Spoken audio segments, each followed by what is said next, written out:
Hello everyone, this is InfinityBeard.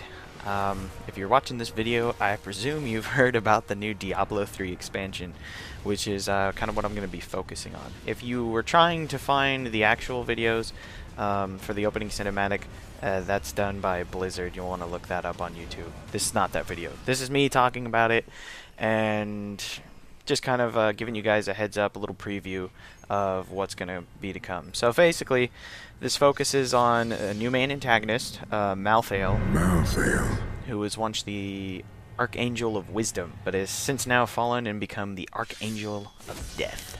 As the Black Soulstone is locked away, it is stolen by Malthael, who considers humanity to be part of the world's corruption and seeks to obliterate us. And Tyrael stabs him with his sword, Eldruin, the Sword of Justice, and it doesn't really do anything, so there's a lot of speculation as to what that means, whether Malthael's, whatever he's trying to do is actually has somewhat, is just in some way. And then Tyrael sends word for you, because, you're a badass that saved heaven, so really, he's going to come to you. So basically, there's a couple new additions. Now, everything I'm going to be talking about is stuff that's kind of in the works, so it really may change over time, so don't hold me if any of this doesn't stay up. But the level cap is raised to level 70, as you would expect with an expansion. There's a new act to explore, Act 5, which will take place in Westmarch, one of the three Western Kingdoms in Sanctuary. Has kind of like a European medieval feel. And the Pandemonium Fortress, a fortress under angelic rule, located in the Pandemonium Between Worlds. The new act will be about the size of Act 2, be much darker than the previous acts, and it'll also feature randomly generated exterior environments, whatever the hell that means. There's a couple interviews that they talked about it, but hopefully that means it's a little less linear. As I stated in my previous review of Diablo 3, that was one of our big cons. There's a new playable character, the Crusader, who's a mid-range strength hero using heavy armor, much like the Paladin in Diablo 2, and he also features a specific weapon to him, the flail. There's whole new sets of monsters for the new act. Paragon levels are being completely revamped, with Paragon levels being account-wide, so whichever character you go on, if they're both at the level cap, they both count towards their Paragon level. And the level cap for Paragon levels will be completely removed, so you have unlimited possibilities. I'm pretty sure it's going to get ridiculously hard to level like MapleStory, but it'll be fun, right? Hey. And leveling up will also reward you Paragon points, which you can use to increase specific stats, 10 to more builds. These can be used to increase attack speed, core stats, movement speed, crit damage, pretty much anything you want. And you can reset these to do new builds and stuff. And also, they are fixing the way items operate, including smart drops, which basically means that items drop a lot less frequent, but they're more valuable. And when you get an item drop, the stats will be more geared towards your character, whether you're like a strength hero or whatnot, so they'll be more of value. And more emphasis will be placed on items that you find, rather than what you can buy in the auction house, which was probably the biggest con I gave the game. The auction house was just, So it's good that they put some emphasis on that. The Mystic Artisan, which was taken out of the game, is rumored to be in the expansion, which can enchant items and also transmog items. If you've never heard of transmogrification, if you've ever played World of Warcraft or heard of it, they implemented a new feature, another Blizzard game not too long ago, where you could change the look of items. So that's going to be added into Diablo 3, so you can make items look like other items. If you have, something that looks really, really bad, you can take a cooler looking item that's not as good and transmog it into that.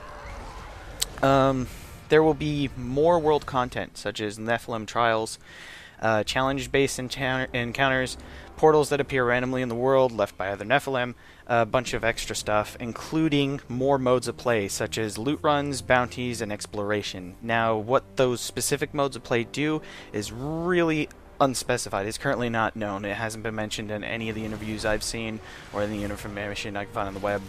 Granted, they just announced this, I think 2 days ago, and we really won't know more until BlizzCon. So, and lastly, some of these features will be available prior to the expansion's release to help test out new mechanics such as the new loot drop system and Paragon 2.0.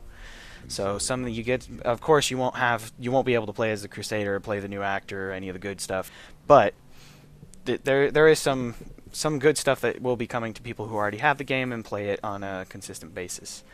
All in all, I like a lot of the stuff that they've come out. It really makes me want to get it. Diablo 3 for a lot of people was such a disappointment, and it looks like they are listening to some of the things that people had concerns about. One of the things that I do know is that there wasn't anything mentioned for PvP for this, so I mean, I've been waiting since the game came out for PvP, and while we did get brawling, we really didn't get any like PvP. There was arena matches that I saw before Diablo 3 came out, and I really wanted to play arena, and it just didn't happen. And I'm kind of sad that nothing was mentioned. Hopefully at BlizzCon they mentioned something about that concerning this new expansion. I would really love there to be some sort of PvP combat system or matchmaking system, but we will really just have to wait and see. So far, though, it's looking really good. It looks very polished. It looks nice. It's not going to be released at the same time with the console ports, so it's going to come out sooner than that for the PC. So console port people will have to wait.